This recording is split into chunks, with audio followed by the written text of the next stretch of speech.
Doc,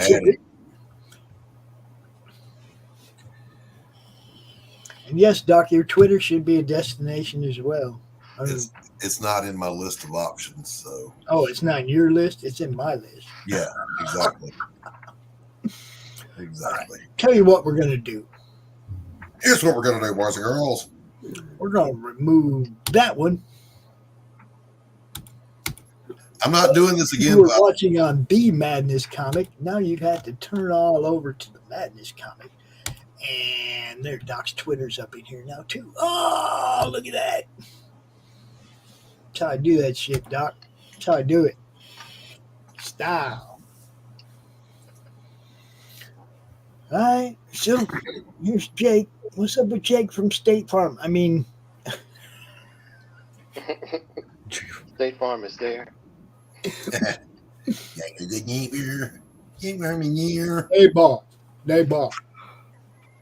That's what I said. Nayball.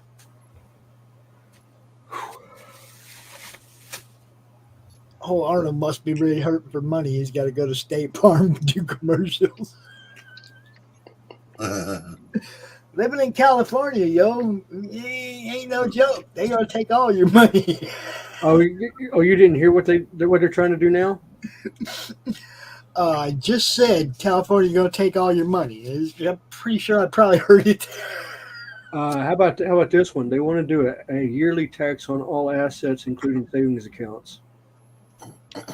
Well, of course they do. Yearly. They want to tax you yearly on the same money over and over and over again. Yeah. They want to make poor people, dude. That's their job. And also, they are doing a exiting tax if you move your business out and so like that. They're charging you a tax when you move out of the state. What? Which, of course, I would tell them as I moved to Texas or Florida or Georgia, why don't you come and try to get it? I just tell them to eat a dick. You can try to come and get it, baby. Just saying. Yeah, they're really trying stuff. Yeah, I just be like, this is a dick. Are you hungry? Want some lunch? Because you could eat a dick. Subway, eat fresh. Even flavor that motherfucker, but they gonna eat it.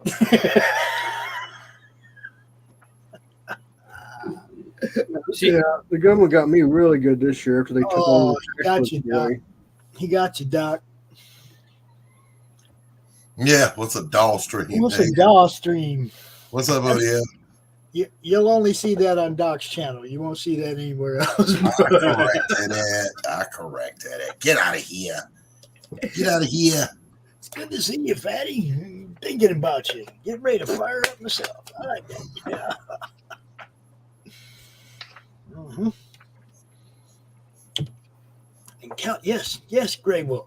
California is run by communists. There's no doubt. Half the country on each coast is run by communists.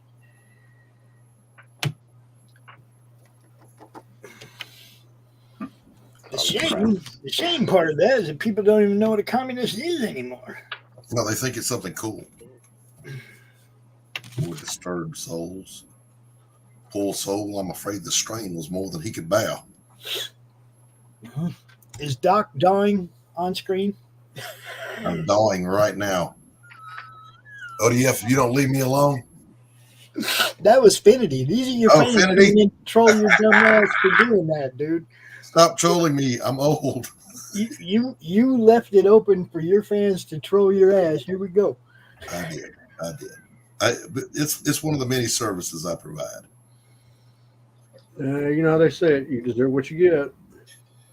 Oh, man. I don't ever want to. Reap what you daw. You know, speaking of, from the Christian perspective, ain't you glad you don't get what you actually deserve? Oh, yeah. Oh, yeah. I don't want what I deserve. Please, Lord, no. Yeah, I 100% agree with that because, I'd be in trouble. Yeah. And that ain't no lie. People be screaming, "That's not fair." Do you really want fair? Are you sure?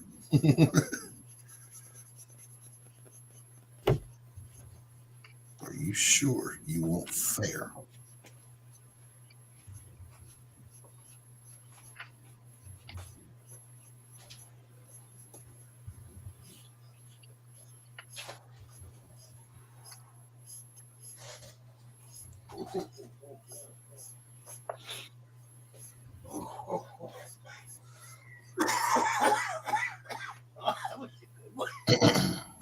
Tasty.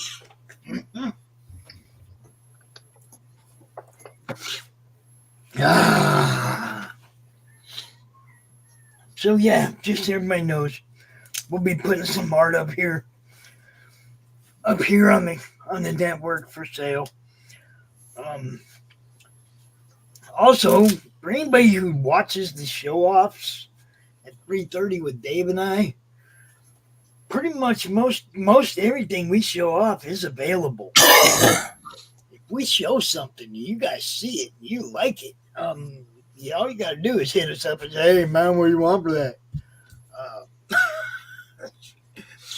I even got myself a USPS thermal laser printer, label printer thingy, so that I can just have the post office pick shit up right here and send it out. All right?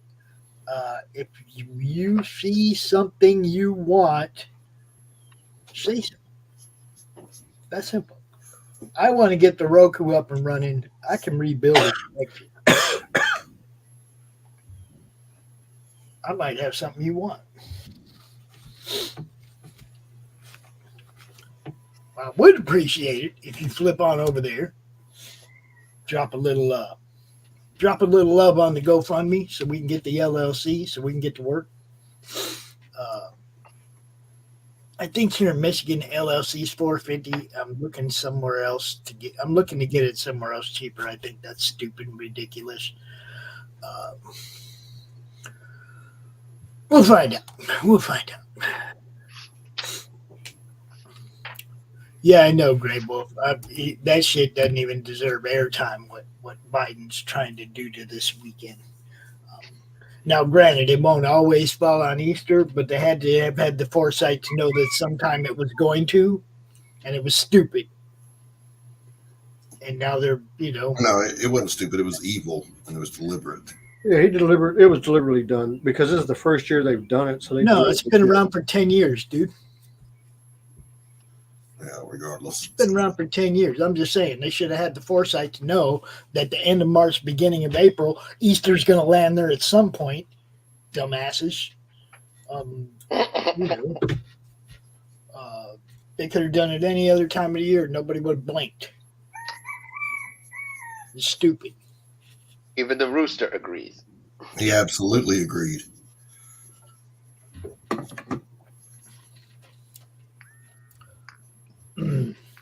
Besides that, I can't see him anyway.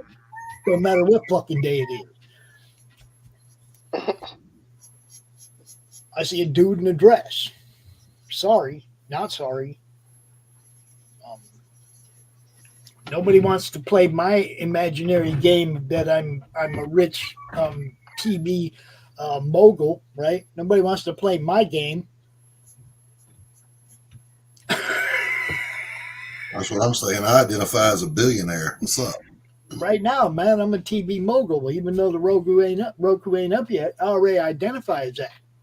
I wouldn't be a TV mogul for anything right now. The way businesses are crumbling left and right. Yeah, well, I'm not worried about them because I don't do them. I do us. Independent. No Google overlords. None of that bullshit. I didn't see anything about Google. I'm going to go ahead and black that eye out, James. What do you think? I want that heavy shadow under his hat. You know what? Black it out, but leave the retina. Or I'll just black it out and undo it if I don't like it. Either way, try the one with the retina first, and then try it without the retina.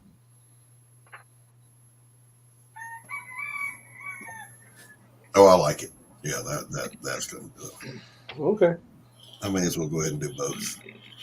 What's up, You're nigga? gonna black out both eyes. Yeah, I think so. You're gonna have to really do a little more shading on that. Just a gleam from the eye, Doc. A gleam from both eyes. You can tell that his eyes are open. That's all. Right? There we go. There we go. Now we're cooking with fire. Just give me a little gleam so I can tell his eyes are open. He is driving. A reflection from a street light. There's got to be something if his eyes are open, right? Yeah, not necessarily. Yeah. No, not necessarily. I'll look at it. I'll try that. Oncoming headlights, street lights. There's contrast is contrast. And if it's daylight, then damn sure there's going to be a sunlight gleam from his eyes. Yeah, there's bright sunlight. That's why we're getting those hard shadows.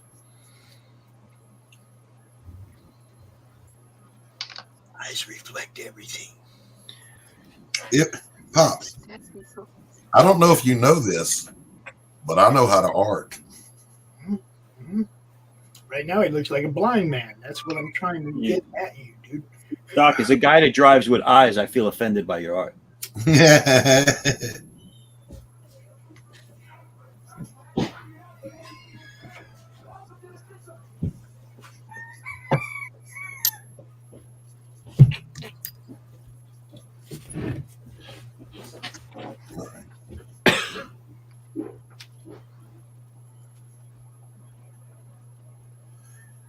Yeah.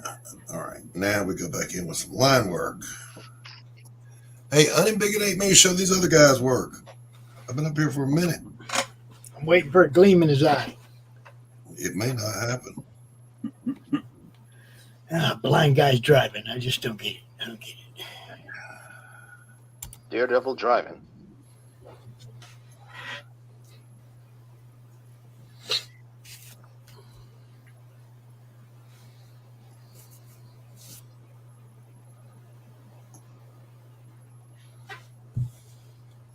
If anybody else, Lou, anybody wants to jump in here, drop in a link again, you're more than welcome. Come in here and show these guys how to really art. Oh, Nice. See. Mm-hmm. See, Someone can show me. there you go. Mm-hmm. Mm-hmm. I'm with you, Fatty. I don't own one either.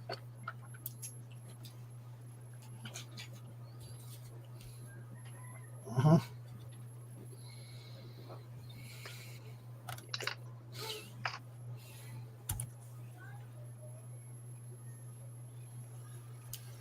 Link is in the chat.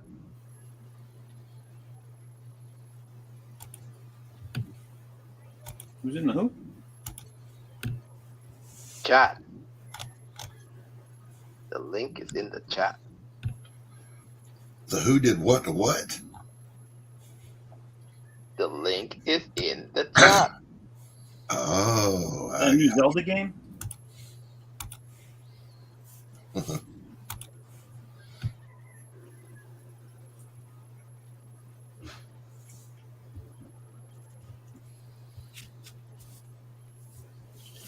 Oh, yeah. I also want to say thanks to Chris Brown for cutting up a bunch of shorts from the Comic Artist Hour on Wednesday last week. Good stuff, man. The shorts are generating a few views. I like it. It's good stuff. Thanks, Chris. Appreciate you.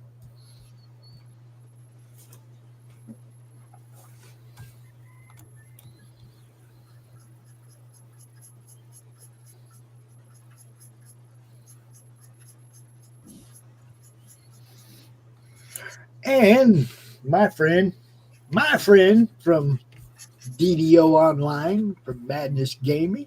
You guys know him from Whitefire Comics.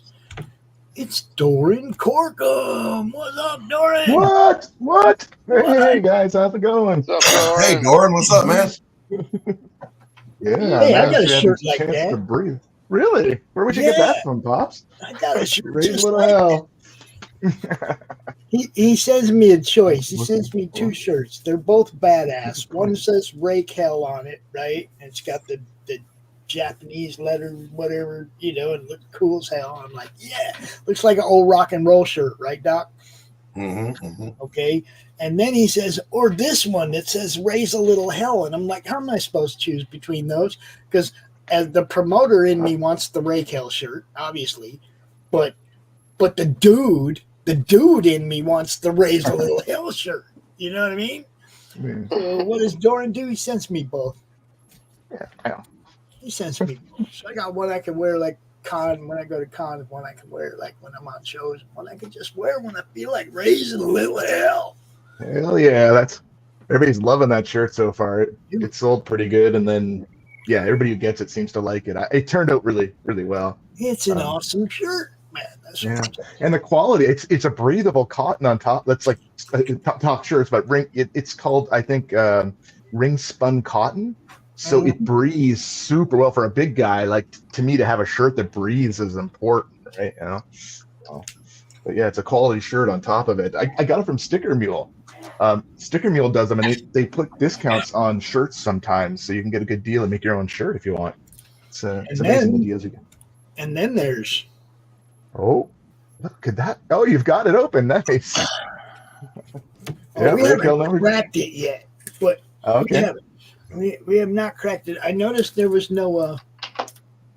That's because it's not the collector's edition. Wait till I mail you the hologram cover. Have I showed you the hologram cover? It's great. Dude. Oh, look at this. Is that beautiful, Doc, or what? Look at that. Oh, man. Stop it, Doran. You're killing me.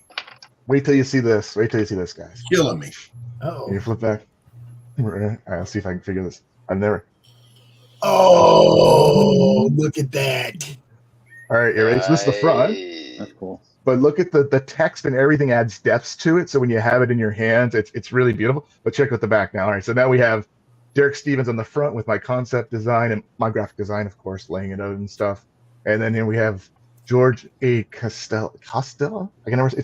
It's a Mexican name. I think it's not Costella as in Seinfeld, but Castilla. Okay, Castilla. Okay, so but that's his art on the back. 1 of 100. Like this baby is absolutely gorgeous when you look at it and the light reflects off. I've never seen a hologram cover this cool. I've bought a couple. I love specialty covers. That is beautiful. That's nice. Beautiful. Yeah, I'm really impressed. But inside the pages are dark. So I've been working with Comic Springs trying to fix this so I can actually, this is a proof copy, so I can actually get the official copies printed out. It's been a back and forth. So you say you got me a proof copy? Is that what you said? I have an extra proof copy. Do you like proof copies? I'll send you one of the proof copies. You like specialty comics? I'll send you it. Yes, very much do I like proof copies. I actually like to get them just to proofread them, Doran. Oh no! This when I mailed this out, it was even the writing wasn't finished because I thought I'd get ahead of the game and get it printed, to make sure it didn't fall behind in printing. Right. So I purposely sent it so I could see the colors and stuff, and everything that went wrong with the colors on the inside did. So I'm glad I did, but yeah, that would. So the writing is exactly right inside of it. So. That one would be interesting to own too. Yes. Yep. I collect that kind of stuff. Are you from Canada or Virginia? Canada. Up in Ottawa, Canada. Yeah. Yeah, because you were going to help me out. Thought so. Oh yeah. Yeah. Yeah. So now that Rake Hill's I keep saying it's almost complete, but there's always something else to do. And the Forsaken Future, I thought I'd jump on because I'm trying to get some art ready for my little contour that I'm starting in a couple months. So I think I can switch. So how do you draw? How do you draw, Doran? Do you draw digital? Do you draw traditional? So since being, of the gray-haired variety, so there was no digital when I started, but I was very fortunate. So I always started pencil and paper, a lot of years doing that. But I always kept up with technology. And I just happened to work for Corel, which is a software company that creates Corel Painter, probably the first painting software I've ever seen anyways. And they had a partnership with Wacom. So when I worked for them for 14 years, I actually was professionally testing digital art, the actual our products working with the tablets and the tab. Like we worked closely with them and Microsoft. So before tablets were tablets, I was testing tablets with pens, and they didn't come out with pens, and I was upset and I was complaining, and no one seemed to think that anyone would ever take off with having a pen on a tablet, in the sense of like an iPad and that. Right. And now look at it. You know what I mean? I was literally trying to spearhead that 20 years ago or 15 years ago, but no one would listen to me, unfortunately. But now, look at everybody, like even, is it Logitech that just released a new, they call it the Crayon, that's for an iPad for drawing? I don't know. Yeah, it's brand spanking new. I just saw a commercial for it the other day. But so I started with Wacom. I had a Wacom tablet for years, and then Huion came. Huion, Huion came out, and they're kind of a ripoff of Wacom. But at first their drivers sucked, but now they're good. So now I own, because they're so much cheaper. Like you can buy a Wacom, which is your Cadillac, right? Your amazing, over the top kind of well produced professional digital art tablet, or you can get these Huions, which are you're going to save yourself a couple $1,000 or $1,000, right? So I was skeptical, but now I've owned a Huion for 2 years and I've been enjoying it. So that's what I work. I mix. I draw by hand typically, and then I go to digital. I ink in digital or I edit in digital. You'll see actually how awkward my workflow is. If I can never figure out how I'm supposed to share my, like I'm on the camera right now. How do I flip it so I show my screen? Just share your screen if you have your other It's screen as simple as up. that? Okay, and it just where goes into says your little... present. Yeah. Okay. So yeah. Let me see. So you just flipped me is what happens. I never understood that. Just okay. All right, that makes more sense now. So I can share my screen and still be on the side. All right. Look, we got a noob, everybody. We got a noob in the game here. Yeah. Here in the Hey, I'm high tech as can be, but I didn't. Yeah, I even have another camera that I'll have soon. I bought one of those Logitech. They have a new fancy for presenting, so you can look at stuff and it moves around and stuff. It's pretty cool. But anyway, so this is the mess I created. I got to tell you, you've just said my whole process. I have an iPad Pro that I use. I have a Huion that I use when I'm not using the iPad. I just ordered that Logitech presentation. Oh, did you? The Crayon order? Yeah. Oh, yeah. Okay. Nice. So I think it comes out in July. And yeah, it's so funny. I'm sitting here listening, like, yep. That's what I do. Yeah. Like I always try to keep up with that stuff, and so that's cool to hear that someone else does the same because you never know, right? Yeah. Doc, how have you been adjusting to digital? So you've only been a couple weeks. Yeah. I think I approached it wisely, Dor, and I started off by just editing my hand-drawn stuff to get a feel for the tools. And then I did my first whole page digital. Now, I'll say this. It's intuitive and it comes naturally, but you slow down because you can really pay attention to the minutia. You can get lost in those details. And the undo redo too. Yes, Lord. Thank God for Control Z. And the flavors it allows you to create. This is what I've always loved about the digital experience is I can draw it by hand, bring this in here, and I might ink it one way, then I'll create another layer, ink it a different way if I want to try something different or try a different shape or something. Exactly. You know what I mean? Like I'm a painter originally. So me and the smudge tool are becoming good friends. Nice. Very nice. So you'll see my art here. I've got this kind of awkward section here where, see, I drew it in pencils and I liked what I did in pencils, but I didn't like it. So I was trying to figure out the shapes once I went digital to create, to change, to alter everything, right? So a lot of the times, my pencils will not match the final piece. Right. I'll play with it, edit it, try and fix some of the different things. Yeah. Very cool. You threatened me, doggy. Okay. That's enough. Somebody's puppy agrees. The puppy's going digital. Yeah. No, mine's not puppy no more. Mine's 11 years old, so he's getting senile.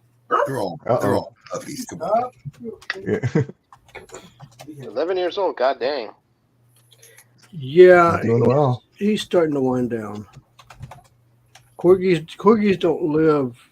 They live around 12 to 13. That's it. And he's starting to sleep a lot more. So Right.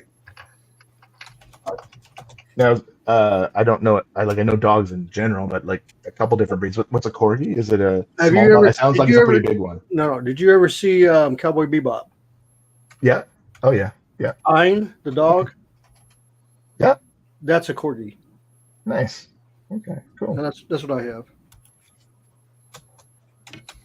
In fact, Like the Hold dog from Queen Elizabeth II, though. hold on. Correct. Give me a second. I'll move my camera so you can see him. The Doc, Queen's dog. so there he is right there. Oh yeah. It's nice. There's a- If you wanna- Hey, You know Q, what? I didn't know that was the name of them because my there you my go. spouse, so Gillian's Here he is right there. dog was a corgi. You say Okay. hi? Can you say hi? I don't think dog Big said dick. it. Oh, what a cute Yeah. boy. Hold up. Taking a dog. Where's he at? There he is. Yeah. Okay. There he is. Yeah, give me a treat, and I'll say hi. Give me a Hey. treat. There he is. Hey, And yes, his name is Ian. Grim Adam. He is named after the dog from Cowboy Bebop. So that's Nice. my dog. That's my little guy. So Q, what do you think? Did King Charles keep the corgis or? No, I can tell you where they're at. I know where they're at. The two corgis are with Fergie, because Fergie, the Queen Elizabeth, all of her dogs passed away, and Fergie gave her two, and those two went back to her, so they're back with her. I thought she had like 6 of them. No, they all died. Oh, okay. She had, you understand something? She had the world record of the line of her dogs came from the original female that she got back when she was a little girl. Right. So that line went all the way up until like 2 years before she died. Her last dog passed away. So Dang. Really like their corgis. Dang. yeah. Oh, they're real popular now, and they get expensive too. Cat Infinity says, by the way, Doc actually had a good idea, but don't tell him I said so. Oh. And don't tell him what I'm referring to either. Yeah, I don't know which one he was talking about either. Mm. Doc had an idea? Look, that I had an idea at all is a miracle. At least it's not as big as Manhattan. Yeah, well, Doc, Oh. it's Easter. Miracles happen, right? Yeah. Yep. Ha ha ha. Shut up. Poor Doc. Poor Doc. Everybody fires at Doc. Poor I love the dude, though. Man, is he a big target. Oh, Oh. I got to get him a new shirt that says Doc and have like a little target on it. You leave me alone, sir. That's right. Leave me alone. be Leave Brittany multi. alone. Leave her alone.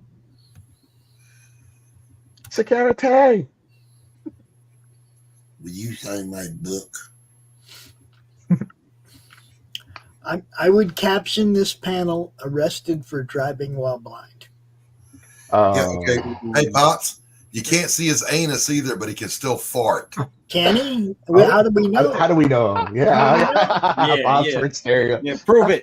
Prove it. No. Yeah. Well, when you Throw the get the sound book, effect in the background there. Poof. Put a little puff cloud behind the seat. when you Yeah, get you the gonna book, put a little green cloud behind his ass? get the book, give it a sniff. Oh, scratch and sniff comics, huh? New evolution. Cutting edge. Yeah. I forget what they did that with when we were when I was a kid. They scratch and sniffed stickers. It was stickers, Yeah. wasn't it? Yeah, I You get remember. stickers at the store. I remember. I don't know why. Teachers used to give them out in school, and everybody wanted the peanut butter one. Oh, I didn't even know there's a peanut butter one. All right. Nice. I have no memory of these. You scratch and sniff too many stickers then, if you have no. No. Those are the side memory. effects. He was I scratching. might have memories of stuff, but I'm not going to admit it. Uh-oh. Didn't they have some in comic books too? No idea. Like I wouldn't be surprised. the ads, like didn't they have ads like, and like in magazines they had perfume and Yeah, they had perfume ones. Yeah. shave ads. Oh, really? Yeah. They had all kind of shit back in the day. Shit, and that's what it was. You know what's in my press right now is a Red Sonja 3D book. Oh, it came with glasses?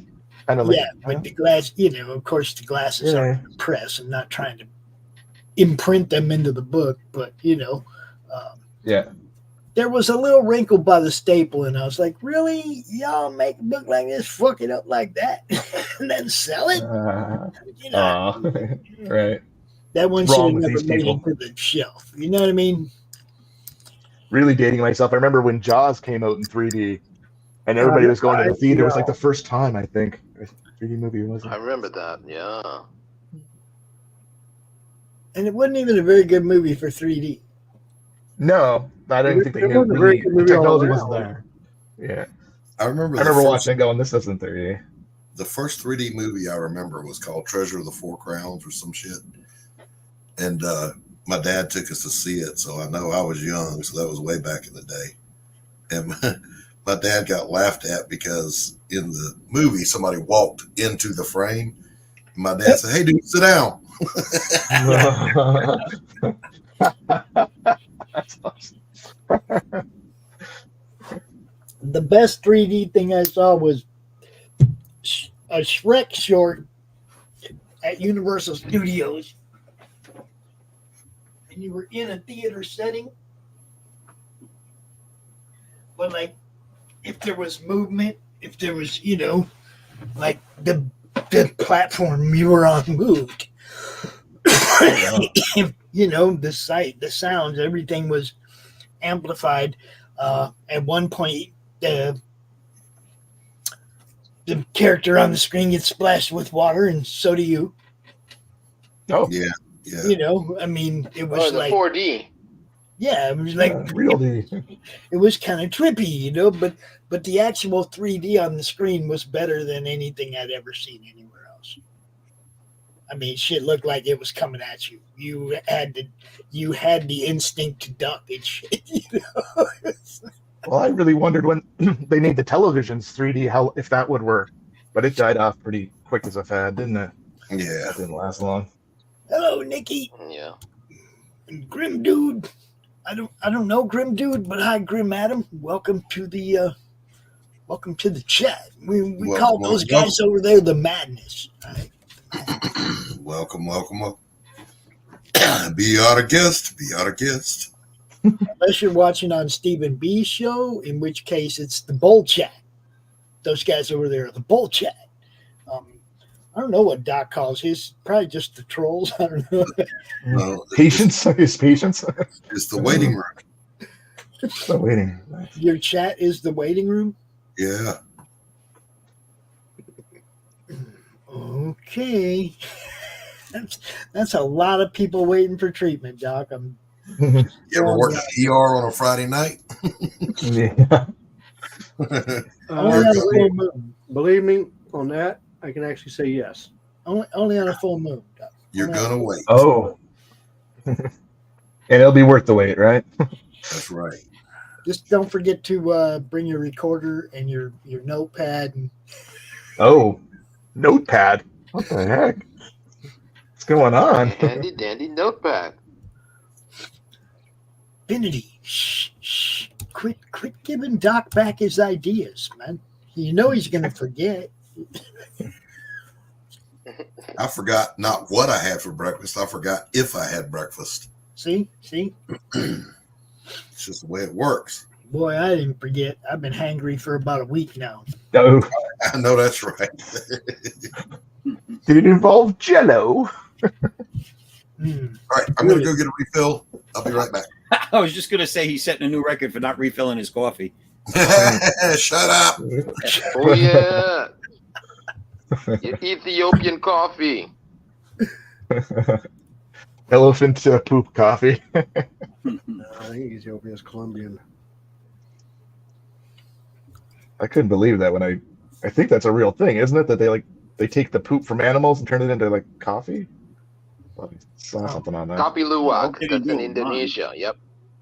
Okay. Please don't ruin coffee for me, man. Let's stop on this, please. I'm sure it's delicious. Most expensive coffee. Extra chocolatey. Coffee is the only thing that's getting me through these stupid energy shakes right now. So please. How bad do things have to be that you turned around and put shit in coffee? Okay, let's just stop on this, please. Or that you try it. You see, like the elephant has eaten. Can we stop, please? Thank you. Yeah. Comes up the other. Can we stop? Actually, looks pretty good. Let's not discuss this matter. It's best to grind. Do the rib. Come on. Please, don't nobody start drawing it. Please.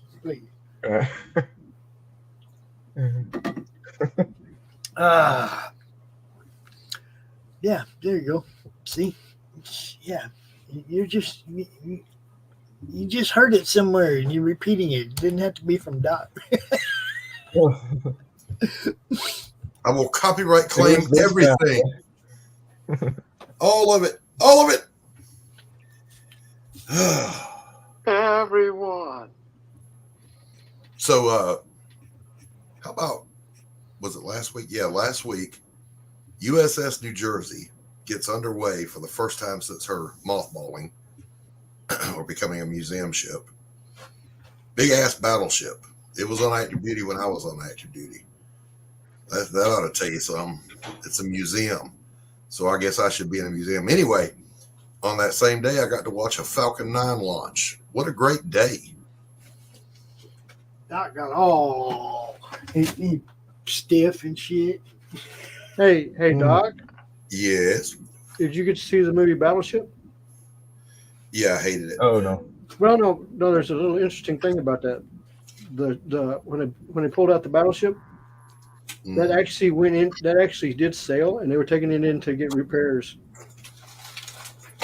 So they filmed while they were selling it. I don't know which one that would be. Which one did you use? I don't remember which one they used. I think the one that was most recently dry docked before New Jersey and of course Texas, but Texas is a World War I. Dude, Texas! Oh God, that thing's got holes the size of. Good God. Yeah, it's not in good shape. But I think that might have been either Wisconsin or Missouri.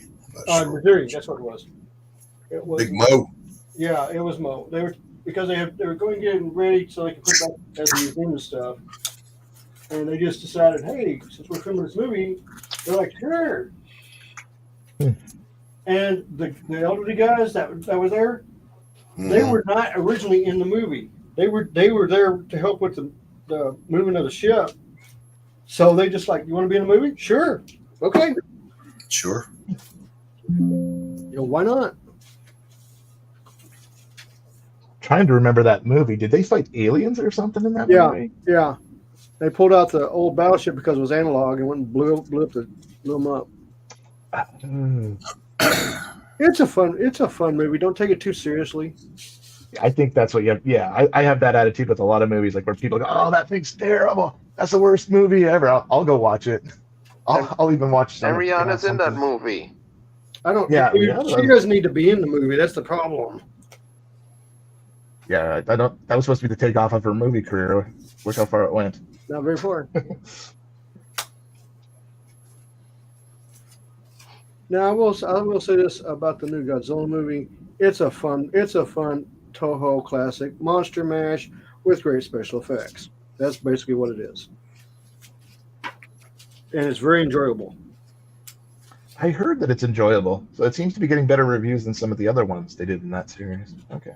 Well, no, this is actually probably next to King of the Monsters. This is probably the best one they did. They really, they spend like, I would say 45% of the movie is the monsters. Which it should be. So they do a lot more with the monsters. It's not, don't go in expecting -1. I'll say that. -1 is just, that movie is freaking amazing. Cool. Is the new one out already? Yeah, the new one came out this weekend. I have one problem with that. The scene where Godzilla's running like a human being. No. If you watch it, he's not. He's leaning forward. He's not running like a human being. He's just fast. But there's a reason why they did. You want to use his front legs, kind of like a. Well, no. What it is? And okay. So what happens is, it has to do with the other dinosaur, the one that they kept quiet, the Shimu, because of how powerful she is. Godzilla's got to go and basically absorb powers from other monsters, and he fights some. I mean, they're really good fights, and he just keeps getting jacked more and more and more, and it changes him as he gets more power. That's how he gets that pink look, is because he gets a lot of power from another monster. He takes they give an odd to like 84 where he's going after reactors. Oh yeah. So he does that, and then he goes after this other monster, and then he goes and Kong gets him to team up with him to go take on the Garkin and Shimu. And Shimu's pretty badass. You got to have a good bad guy. Even when I make comics, I like to focus on the villain first, right? Because you can make your hero around a good villain, you know. Well, so see, that's nice to hear when they have something good. What I was taught when making like horror movies or villain movies or superhero movies is you spend twice as much time on your villain, and the more dastardly and awful and disgusting your villain is, the more heroic and honorable your hero will become. Correct. And I always want a logic to be with that villain too. Like why are they doing it? That's one question I always want to answer. You know what I mean? What's made them the way they are? Because I find a lot of people don't do that. You know, and if you don't, then you don't know what you're not going to get those good lines out of them as you write. I find, you know. Well, believe me, I write horror, so yeah, I put a lot of effort into my villains. Yeah, I really do. I never thought I'd be calling myself a writer. I was always an artist, but I knew if I was ever going to make my comics, I got to get good at it, right? No, that's what happened with me. I was always the artist, and then I broke my hand, and for about 5 years, I couldn't draw because of nerve damage. Oh. And so my mother passed away, and I got real depressed, and my doctor suggested I take up writing. And so I did, and I got pretty good. I got really good at it. And so I sent it to a couple friends of mine to read, and they were like, "Oh, you got to get this published." And they hooked me up with a publisher, and off I went. And my 3 books did extremely well. Yeah, I have to say I don't think I respected the writing as much as I did now. It's in high school and stuff. I was just terrible at English, honestly. Like to look at it now and where I'm at, it's just like I never understood half the rules. And then there's the comic rules as well. Like I have a book in the back around here somewhere, but it's an amazing book on lettering. And I didn't realize for years I was reading comics wrong. Like when it does the dash, I didn't understand that's a pause when like someone's getting interrupted when you do a dash. So I had I went back and read some comics. Like, oh my God, this makes so much more sense now. I was always an art fan, right? So, I loved Ghost Rider and all that, but I wasn't reading it necessarily for the, the writing. It was the art. I was a text area fan. Well, for me, and I've always been able to tell a good story. And I was always told that there's a difference between a writer and a storyteller. Mm-hmm. And a storyteller can use words to describe everything and keep you motivated and captivated. Okay. And because I went to novels, I used my storytelling to tell my novel stories. So when I came back to comics, when I started drawing, it was to change the words into pictures and tell the story with the pictures, so you could tell what was going on with minimum words. And that's the difference between the two. Yep. If that makes any sense. It does. Well, at least it does to me to a degree. Like, so I could always I'm big on world building, and stuff like that, like designing things. I can make character designs. I have like 100 character designs in the back from when I was a teenager and beyond, in a filing cabinet. I had the stories, but I didn't have them written the way they needed to be. You know, the craft of the word. I wasn't very good at that. I was never going to get good at that unless I invested time, for sure. But I had a friend who does Sister Mercy that's very successful. He was always a writer. You know what I mean? So I learned a lot from him over probably the last decade in reading his comics and just talking to him and having him actually proofread some of my comics. So like, and some of the other, you know, I used to use the same word over and over again. I think that's a fault that a lot of people have. It's the first thing he corrected that I used to do. Like, if you keep using the same word, like amazing, amazing, amazing, and like you're in 2 paragraphs of writing, you know, never do that. If you're going to use a word, there's always alternative words, alternative ways to say something if you're going to say the same thing again or reflect on it. So that was one of the things that he had taught me that I found very helpful. Well, I'll tell you something that's really helped me, because my spelling sucks. Yes. I use Grammarly. Oh, big time. And I have the professional version. Yep. Oh, so it will flag. It will flag if you use the same word too many times. Yes. Yep. And you'll sit there and go, "Oh, I forgot about that. Okay, let me go in and change this up a little bit and change this up." Yeah. And now I will still send my stuff to my editor to look at and let him go over it. And then he'll send it back to me saying, "Okay, you've got a problem here. You need to fix this. You need to do, you know." And when he says fix something, he gives me the reasons why I need to fix it, not just say you need to fix it. Yeah, it's the only way you can learn. And I think anybody who's writing should be using Grammarly as an assistant. Even the free version of it was helpful. At least it lets you know there's something wrong, and then you can play with it to try and fix it if you sit and think about it for a bit. But I ended up buying Grammarly as well. I don't think I could live without it. Doing the comics. I'll tell you what's funny is when I start making my city names and my countries and stuff, and I put it in Grammarly, it flags it like unknown word. Should we add this to your dictionary? Yes, you should. The other thing to do, boys, is read your writing out loud. Oh yeah, I do it all the time. Yep. I do it all the time. Yeah, I slow myself right down. Yep. Yes, and real good idea. Record it and play it back to yourself. Oh. No, the thing about it is when I'm writing it, I actually say it to myself out loud while I'm writing it. Yeah. And then I'll go back in and read it, and then I'll go back in and read it out loud, and I'll be like, "Okay, this kind of sounds good." If you it sounds awkward. If you record it and play it back, it's the same thing as a visual artist holding their painting or drawing up to a mirror. Yeah. You're divorcing your own senses from your creative process, and now you're hearing or seeing the work fresh. Yeah. As a viewer. Interesting. Correct. Like a good neighbor. Is there?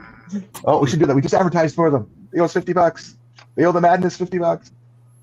I mean, there's just things that people will always finish, like Teenage Mutant Ninja Turtles. Heroes in a Half Shell. Heroes Have a Half Shell? I wasn't sure which line to use. I thought it would be Heroes Have. After these messages, we'll be right forward. Right back. We'll be right back. Honey comes big. Yeah. Not small. He comes big. Oh my, that's dated. I remember that one. Hey, it's not dated. Stop it. I mean, it's fresh. Yes, Old fresh. fresh. Play it, Pops. New. Play it, Pops. Fresh. What are you trying to get me to play? What? Coffee shop intro. Jeez. Oh, it's on the intro. Okay. It's not going to be in here. You had me Old singing coffee shop intro. with a Rebel Yell earlier. I'm prette sure that was on the intro video. I was walking up the stairs singing Rebel Yell. They got me. Q's intro. That's Q's intro. Okay.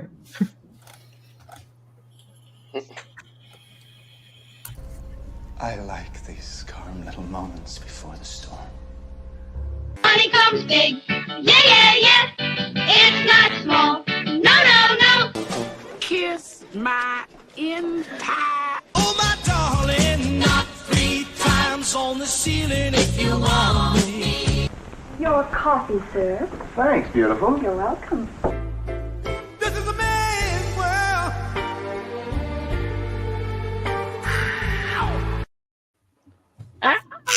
Oh, God damn.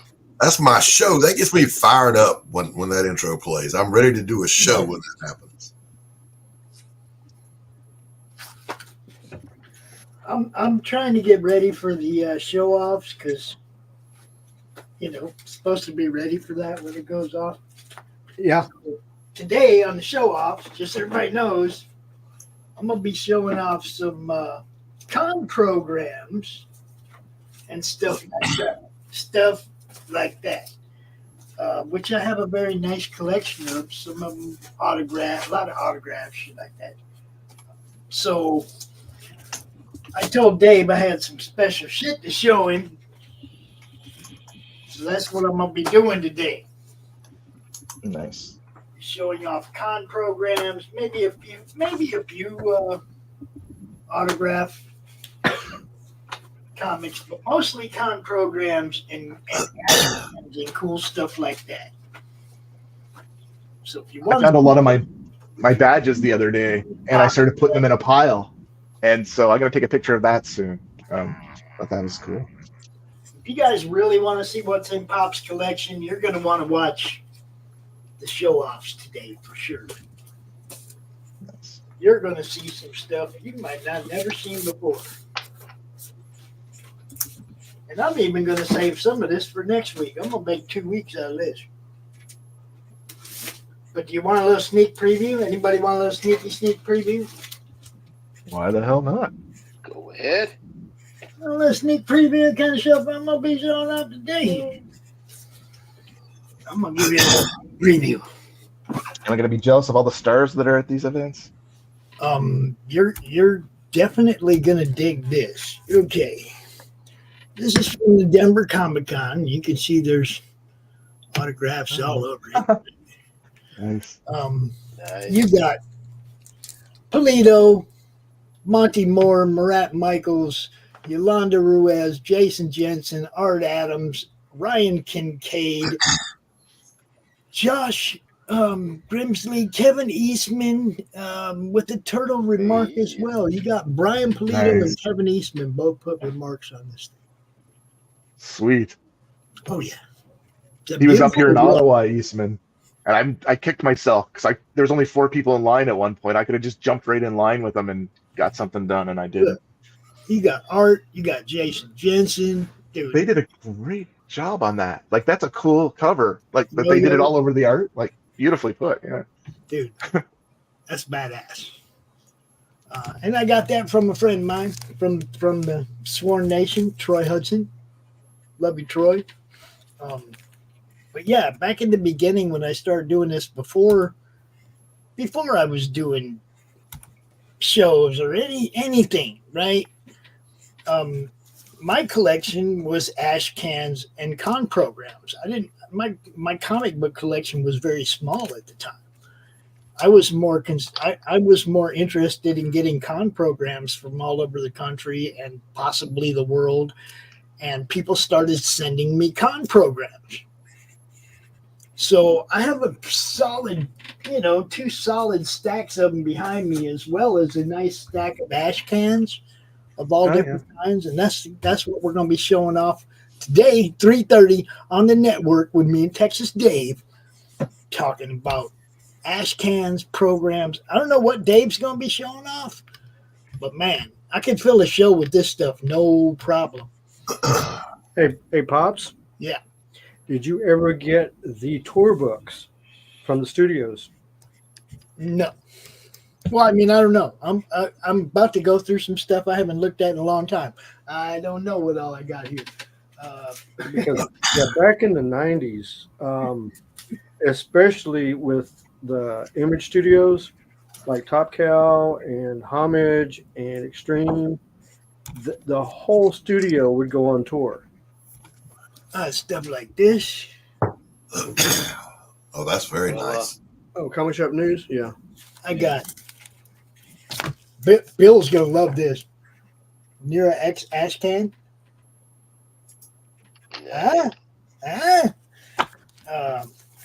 Hell, we got Batman Grendel Ashcan, Rafferty at. I do tons of these things, man. Wrath of the Titans, X-Men. Dude, lots of cool shit, man.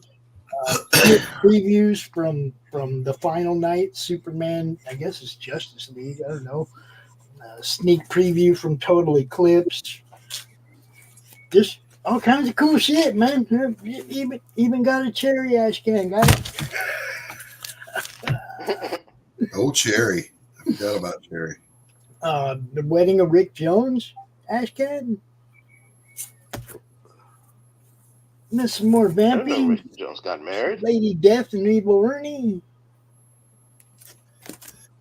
Alan from Ultraverse, Force Works. Just, man, I got a ton of them, dude. Like I said, before I started collecting comics, I was more looking for this kind of stuff and programs and stuff. That was where my fourth, fifth collection. That's how it began. Was with that kind of stuff. And now it's just, everything again. And I do mean everything again. I have autographed bobbleheads and all kinds of shit now. And I don't mean autographed Funkos. I mean actual autographed bobbleheads. Like I got a Zach Wilde autographed bobblehead. I got a Chicago Cubs, the not Chicago Cubs, but the South Bend Cubs, I guess they are, the AA team. I got their whole freaking team to sign one of their team bobbleheads, a few years back, just for the hell of it, just because I like shit like that. I like owning shit like that. What is up, guy from Red Bank? What is up, Haldir? What's happening? What's happening? Happy Easter, you. What's up, fellas? What's up, Haldir? Happy Easter to everybody. Everybody. Haldir, I got to give you a. Hoppity. I got to give Haldir one of those. How come I can't give him a. Oh, that's because that's Doc's channel. Oh, I'm trying to give people fucking wrenches on your channel, Doc. Haldir should have one on my channel. What? He should already have one on my channel. Haldir doesn't have one. Guy from Red Bank. I don't know who Guy from Red Bank is, but he doesn't have one. I don't know why I was watching on your channel, but I guess I was just checking in to drop a like because that's what we do. We support each other. Woo! 70 people watching, Doc. Guy from Red Bank's a cool dude, man. Yeah, Guy from Red Bank. Are you a cool dude? Him is. Him is, Doc? Really? Him is. He meals.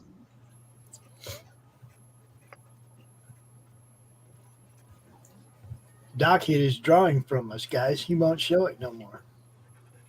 Oh, did I stop sharing? Yeah. All right, hold on. Him bigotate. Hold on. Hold your water.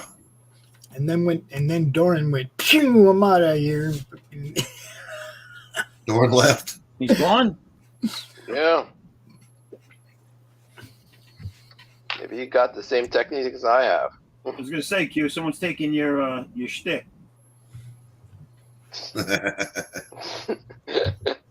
My stick? What the fuck? Your ring of what is it? The internet is being a dog. No, dude, your stick is the hokey pokey. You're in, you're out. You're in, you're out. Yeah.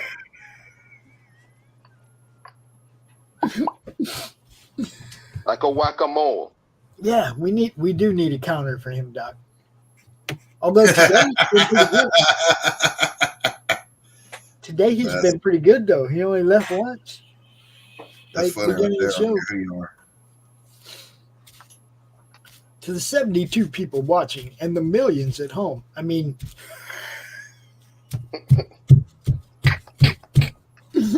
thank you for watching. We appreciate you. Doc. Yeah. Did I hear correct that are you going to be on that cockfight competition thing? What? What did I just come back to? You don't want to know. The art contest. You don't want to know, Dorian. You really don't. Yeah. The rooster. Yeah, I have called out my own publisher, Anthony Romano. He called out an easy mark. That's what Doc did. Oh, you called him out. I did. Look how he can just beat up. He's like, yeah, I got him. Doc's like, I know I can squish Anthony. I'm calling Anthony out.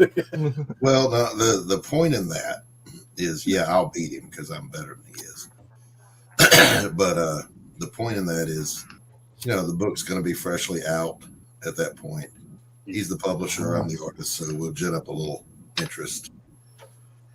And then that enables me to move on. I get to move on to the next fight. Your final expression. Nice. In other words, I'm going to kick that ass. I saw the first one. I liked it. It was kind of brutal. I like it. Oh, man, it was awesome. That's as much fun as I have had on a stream in forever. You know what I'm saying? Yeah.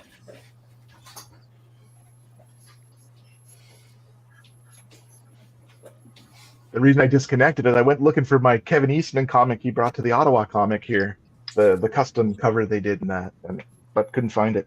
Oh, show that. And, oh well.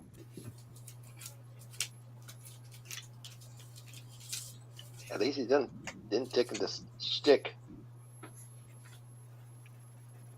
He didn't steal your whole routine, did he? Only part of it? Was it me? I plead innocence. You got nothing on me. You can't prove anything. Papa. You can't prove anything. My lawyer said. Do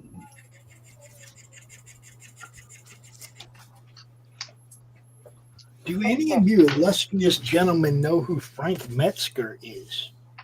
I've heard the name. Who? No. Yeah, Cap. I called out Anthony Romano. He hasn't made his response video yet, but I'm already giving him shit. Okay, like, well, Frank, you can't hide from me, you skinny dope smoking lunger. Frank Metzger is a Dungeons and Dragons legend. Oh. And snap. I just found a VIP badge that he signed. I'm finding all kinds of cool stuff going through this, man. Jeez. I never thought of anybody sign a con badge. Never thought of that at all. I got Jim Suter signed my press pass to Hall of Heroes last year. Oh yeah. Yeah, I met him as well. I felt bad actually. Oh, this is a great story. Well, make me look bad story. My friend obviously knew who he was. I didn't know who he was. Here I am, a huge Transformers. I know. Oh shit.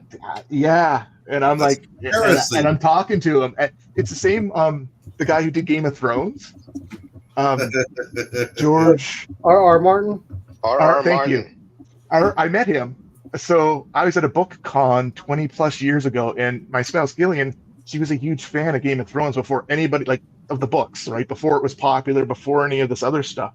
So there was a private party for him at this book con with all these nerds, like all of us nerd type people. So I like going to cons. So I went, and he was sitting by himself, and everybody else was afraid to talk to him. And I'm like, I don't know who this dude is. I don't care. So I went out and started talking to him. So I introduced myself as Doran. And he just happens to have Doran in his books. I think it's a place called Doran. Oh shit! Yeah. So I had an instant kind of hello. Yeah, but anyway, believe it or not, stuff like that does happen. Yeah. Sometimes you don't know. And same as Shooter. I was at his table. I was buying a really nice thing that's probably behind me somewhere, and the print was short. About 2 inches, and I collect 11/17s. And there was something wrong with that print. And I was actually talking directly to him. And I was like, can you fix this? And he had this look like, oh, okay.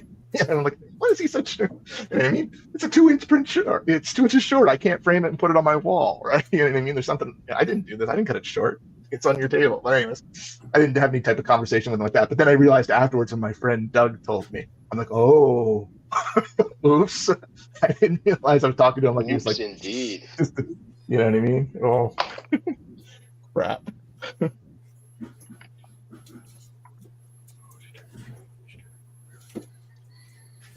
One of the sad things too is James O'Barr was there and nobody was talking to him. So I went up and talked to him. I couldn't believe nobody was there. You know, Creator of the Crow and everything.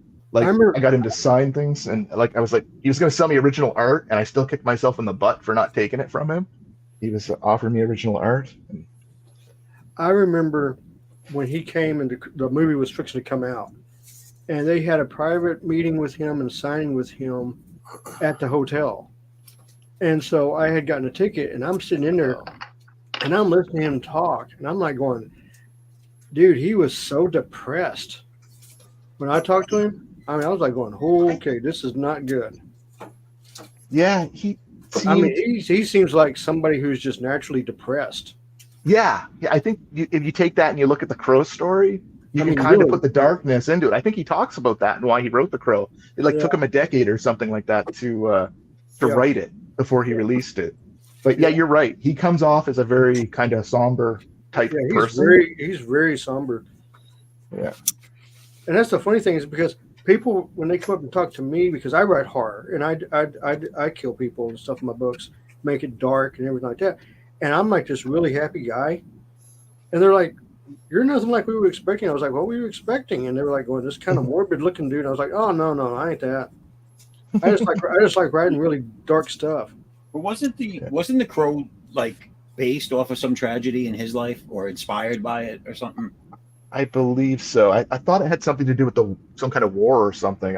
Now I'm going back. I read something on it years ago, so it's been a while. If you're really going to look at the Crow, you can go all the way back, and there's another movie that was done like early 70s and stuff.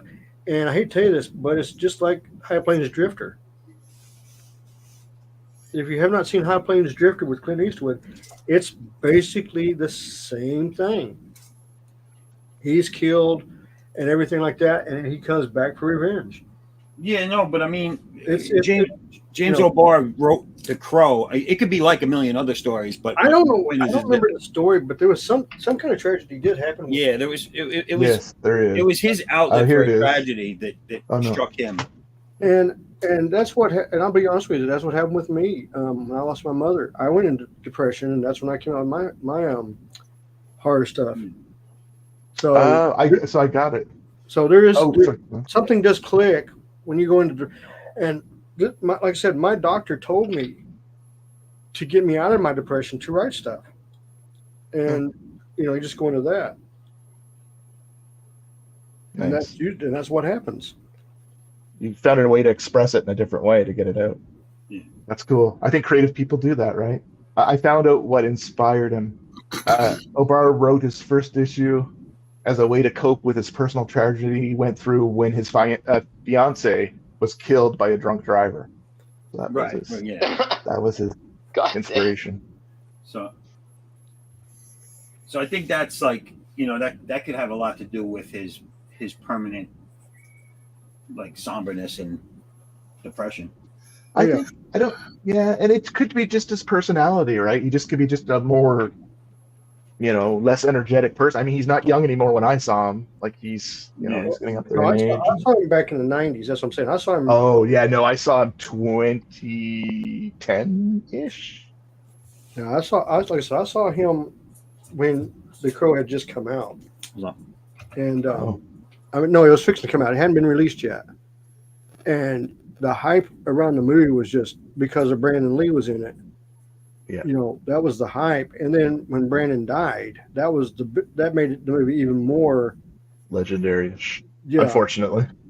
Yeah. And I mean, I'm not trying to be mean, morbid or anything, but the minute everybody heard that Brandon died in the movie, everybody was like, okay, I got to go see this movie. I got to, Yeah, and everybody had high hopes for him too. And again, him being the son of Bruce Lee, and there was I'd seen some of his movies He was with Dolph Lundgren in a movie. I can't remember what it is, but I always remember a scene in it where they're both attached to like these torture boards, and they're getting electrocuted.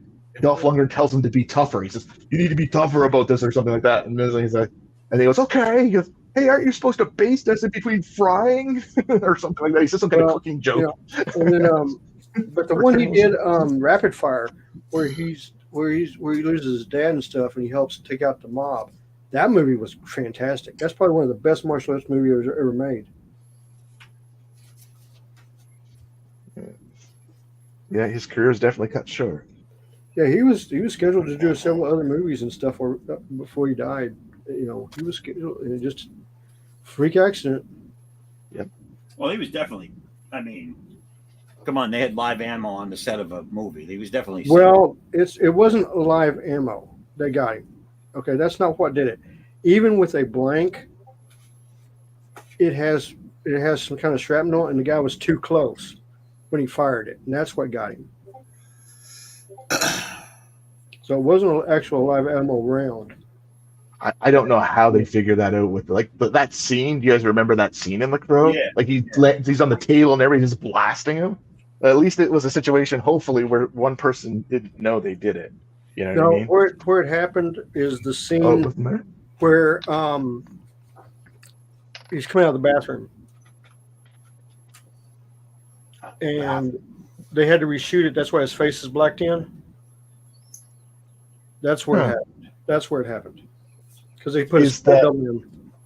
Is that still in the area where he's inside of the kind of the gangster gang place? No. Or is that in a different spot? It had to do with the girl's mother. Yes, I was wondering. Okay, yes. That's where it happened. And then he talks about he talks about like almost like a purity speech. Is that the shot through the? No, that wasn't through the hand. Yeah, that was a different. They didn't show the actual. It's been a while. They reshot it with. That actor. Darkened in. Yep, that was the first time I heard of CGI. That was the first time I'd ever heard of them using CGI in movies in that sense. Well, they really didn't use CGI in it. They just put somebody that looked a lot like him and darkened the camera settings, so you really couldn't see him. So cool movie. It definitely was groundbreaking at the time. Like that's when, to me, this whole comic industry was in trouble then in that era. And this is a movie I'll probably get some judgment on, literal judgment. I loved The Crow for sure, but I also loved the first Judge Dredd movie. It's the only movie I ever went to the theater 6 times to watch. The problem with the first Judge Dredd movie, I don't know, I just loved it. I don't know. No, is he keeps taking his helmet off. If he'd have kept his helmet on, it would have been really good. It would have been a really good movie. But he kept taking his helmet off.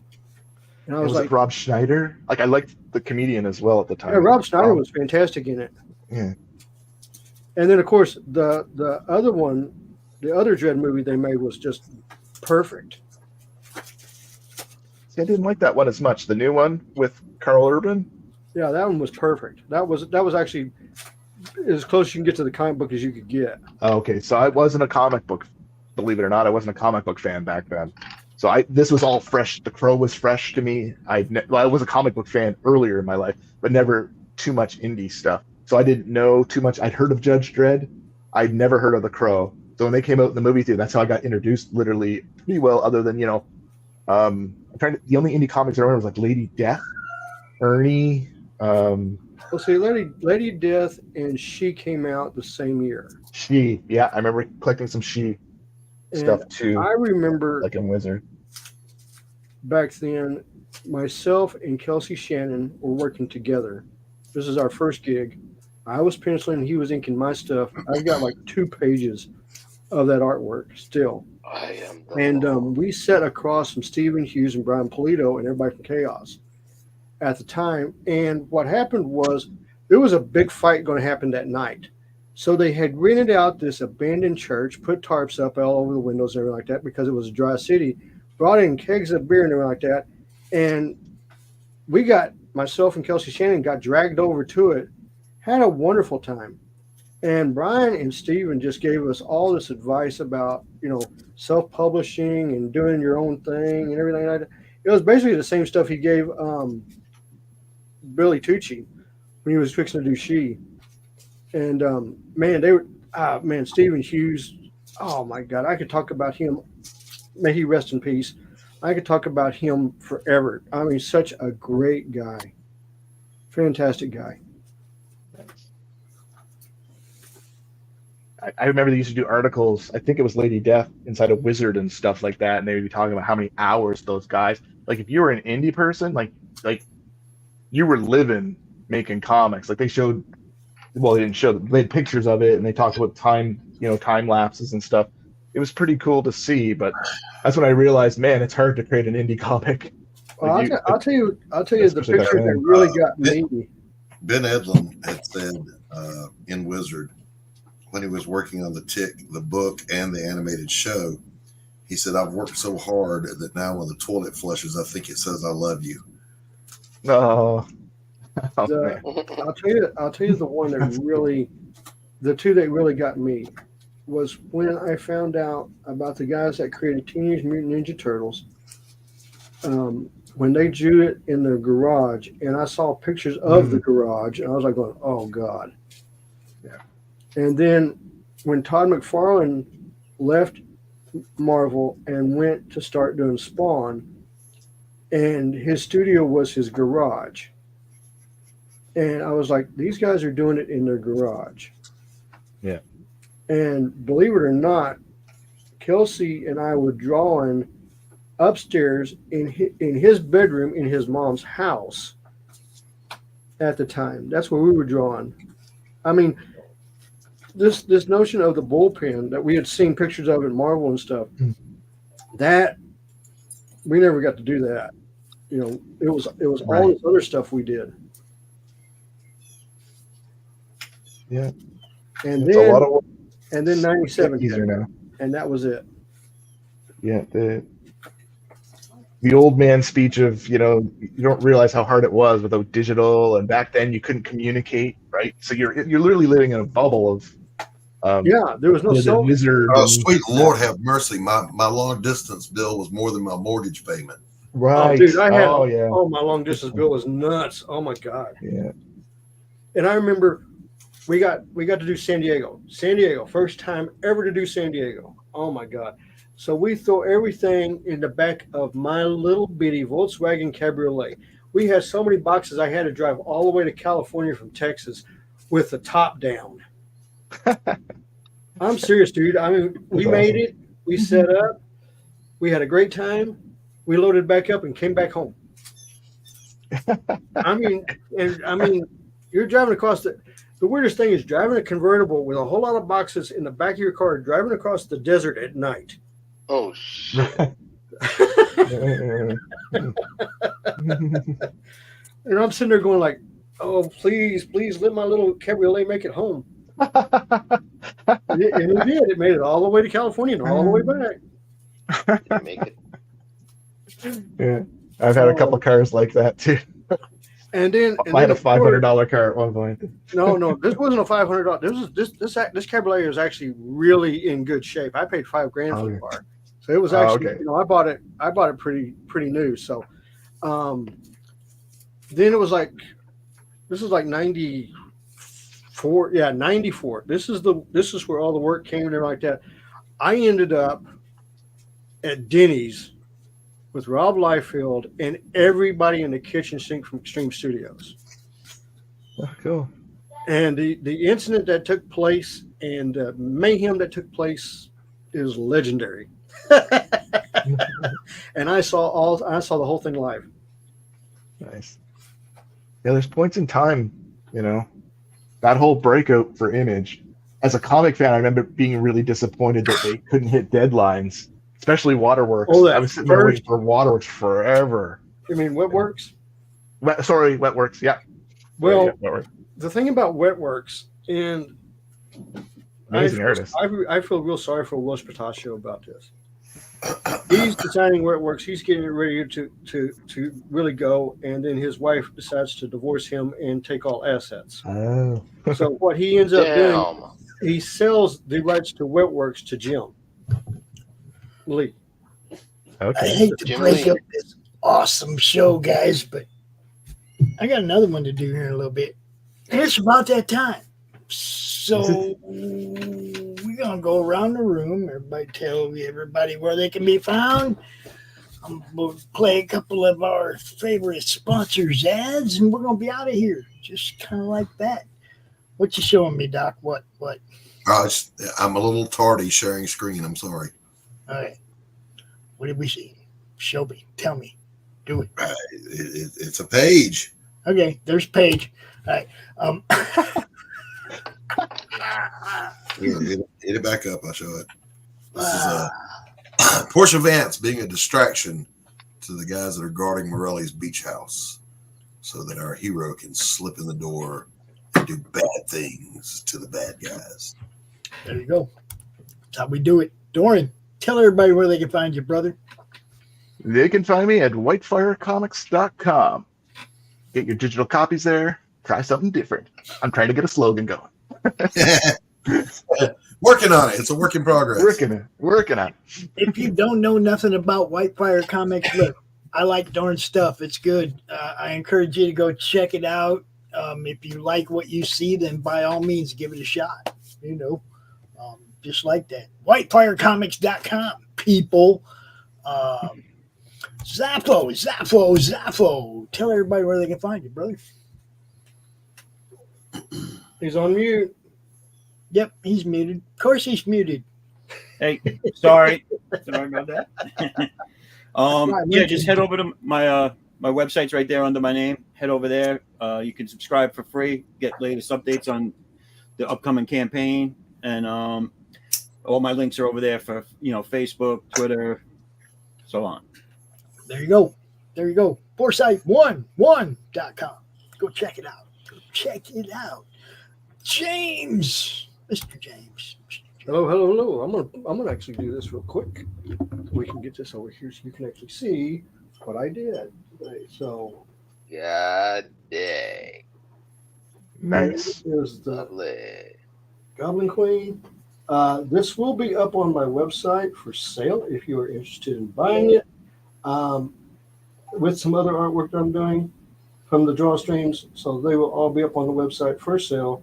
So just go over to the website, www.thevonsteins.com, and contact me, and we'll see what we can do. Cool. Doc. I am the Doctor. You can find me on YouTube. I am the only Doc Blaylock on YouTube for now.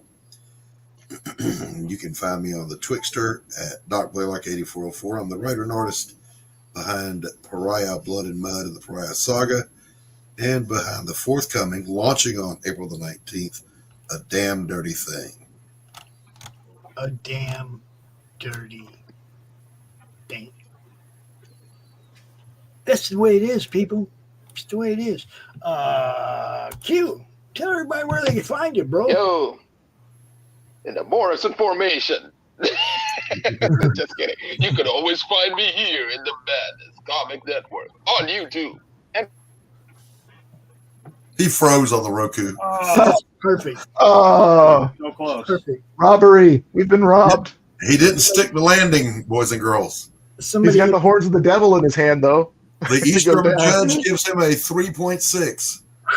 God, man, we just can't get it right today, can we? We just can't get it right today. I'm gonna play sponsor ads. I love you guys. Check us out in about 40 minutes or so. Hey, I'm gonna yeah. Before you do, can we keep the Drawstream going on my channel? I don't care. No, I mean, can you technologically do that? Can I turn everything off and keep you going? I don't know. Never mind. Never mind. Let me play some ads and we'll see what happens. Got to play the ads first. Then we'll see what happens. All right. Here we go. Peace out, everybody. Love you guys. The future. The final frontier.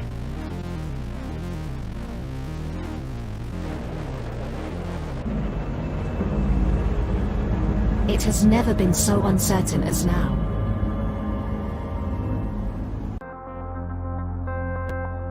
AI, VR, haptic wear, nanotechnology, mass destruction with a remote click.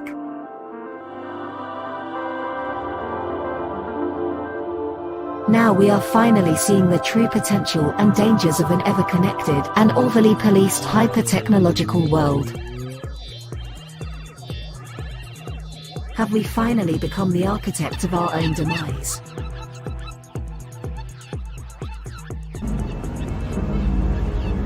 Is there still hope?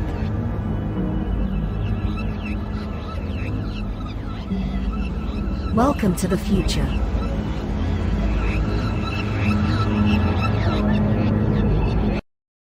Welcome to Punk Droid.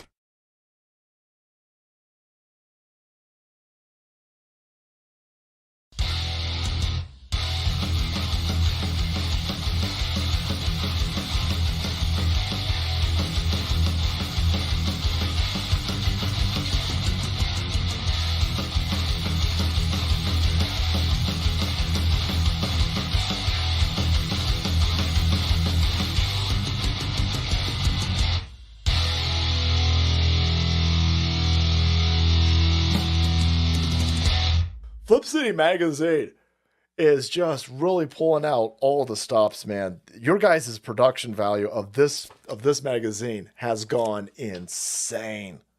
I mean, look at that. I mean, I remember when you guys, it was black and white. Even when it was black and white, I thought your quality was great. But damn, they have just, I mean, they just really stepping it up a notch. Look at this. James Corbett, boys. James Corbett. Genuinely cutting, but also funny, and obviously just chaotic and very fun. I love Flip City. It has brought new types of badassery and integrity to the print medium.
How do you end this thing? How do you put the where's the brakes on this bus? I forgot. Jazz hands. Jazz hands.